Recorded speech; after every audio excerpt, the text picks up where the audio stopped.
আসসালামু আলাইকুম দর্শক, স্বাগতম গ্রাম বাংলা ভাষা নতুন একটা ভিডিওতে। আশা করি আপনারা সবাই ভালোই আছেন।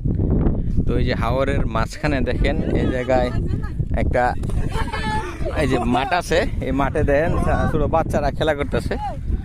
দিনের অবস্থাও খারাপ, টাইমটা হচ্ছে বিকেল টাইম। তো এই হাওরের মাঝখানে দেখেন চতুর্দিক দিয়ে পানি, ঠিক আছে।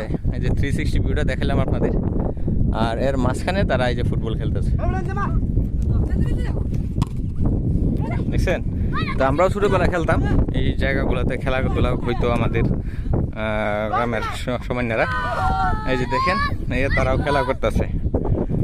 তো এটা আসলেই খুব মজার একটা জায়গা, সারাদিনই এখানে বাতাস থাকে, রোদের বেলা রোদ থাকি। তো খুব মজা করেই তারা খেলাধুলাটা করতেছে। এরকম ছোটোবেলায় হাওড়ের মাঝখানে কারা খেলাধুলা করছেন আমাকে অবশ্যই কমেন্টে জানাই।